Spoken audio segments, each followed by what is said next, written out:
या तो शंकराचार्य गलत है तो उठा करके जेल में डाल दो। वीआईपी आ जाता है, टाटा बिरला अंबानी आ जाए, अडानी आ जाए, 10-10 कारों का काफिला संगम तट तक चला जाएगा। किस तरह शंकराचार्य के शिष्यों को, ब्रह्मचारियों को, छोटे छोटे बच्चों को उनकी चोटी पकड़ पकड़ के खींचा गया। और मैं इसी मंच से भी कहना चाह रहा हूं, योगी आदित्यनाथ जी को कहना चाह रहा हूं, मेरी आवाज का परिणाम क्या होता है ये अखिलेश यादव से जाकर के पूछना।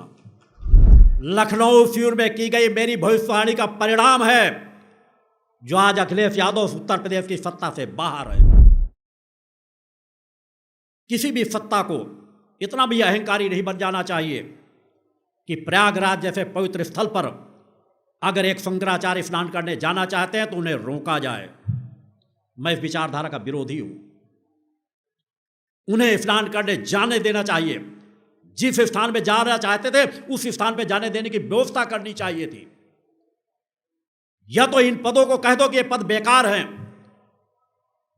और धिक्कार है उन साधु संत सन्यासियों को जो मौन होकर के राजसत्ताओं के जो गुलाम बने बैठे हैं, एक भी आवाज नहीं उठा पाए। या तो शंकराचार्य गलत है तो उठा करके जेल में डाल दो। कई सालों से जो शंकराचार्य के पद पर बैठ करके कार्य कर रहे हैं उनके नाम पे प्रयागराज में जमीन आवंटित की जा रही है इसलिए कि वो कांग्रेसी हैं। मैं भी उनकी विचारधारा का विरोध करता हूं क्योंकि वो जिस विचारधारा का समर्थन करते हैं वो राष्ट्रवादी विचारधारा नहीं है, मानवता के हित की विचारधारा नहीं है। मगर विचार अलग अलग हो सकते हैं। मैं भी अनेकों मंचों से उनके जो कुछ विचार होते हैं दूसरे प्रकार के, उनका मैंने विरोध किया है। मगर किसी साधु संत सन्यासी और शंकराचार्य के पद पर बैठे हुए किसी व्यक्ति को इतनी राजनीतिक सत्ता का अहंकार आ जाए कि वो हमारा विरोध करते हैं तो प्रयागराज जैसे पवित्र स्थल पर हम स्नान करने जाने से रोक दें, ये एक बड़ा अधर्म है। शंकराचार्यों के स्नान करने से रोका जाएगा तो किसको स्नान कराया जाएगा? आज कोई वीआईपी आ जाता है, टाटा बिरला अंबानी आ जाए, अडानी आ जाए, 10-10 कारों का काफिला संगम तट तक चला जाएगा। कई कई नेता उनके साथ लग जाएंगे।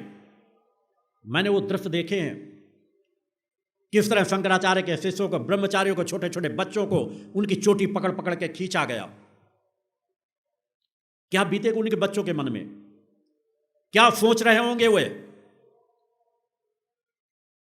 उनके शंकराचार्य उनके गुरु आराध्य हैं, उनको रोका जाए, उनके सामने उनके शिष्यों के इस तरह बर्बर तरीके से प्रताड़ित किया जाए, यह अहंकार गलत दिशा में जा रहा है।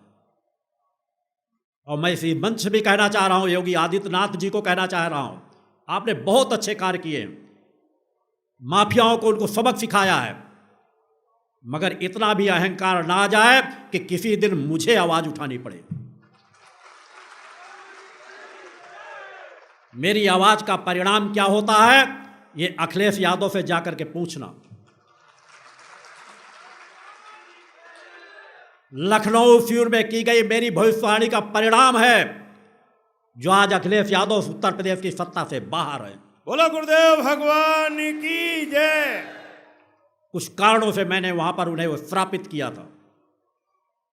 बहुत कम ऐसे मोड़ आते हैं जब मेरे अंदर से, जब अनीति अन्याय अधर्म की चरम सीमाएं देखता हूं तो मैंने कहा है कि मैं इस धरती पर मौजूद हूं। अगर किसी मंच से मेरी कोई आवाज निकल गई तो उसे कोई दुनिया की ताकत नहीं रोक पाएगी। बोलो गुरुदेव भगवान की जय। बहुत अच्छा कार्य कर रहे योगी आदित्यनाथ, इस बात से मैं इनकार नहीं कर रहा, मगर केवल विपक्षों का शोषण कर दें, विपक्षी सभी हम आतताइयों को समाप्त कर दें और अपनी पार्टी के हजारों आतताइयों को खुली छूट दे दें, यह भी अनुचित है। उत्तर प्रदेश में भ्रष्टाचार चरम सीमाओं पर व्याप्त है, कोई अंकुश नहीं लगाया जा रहा। अंकुश लगाने में असमर्थ हैं। वो एक साधक हैं, संत हैं, एक महत्वपूर्ण मठ के मठाधीश हैं, नशा मुक्त के लिए आवाज उठा रहे हैं धीरे धीरे, मगर कितनी कि हम सभी माफियाओं को ध्वस्त कर देंगे।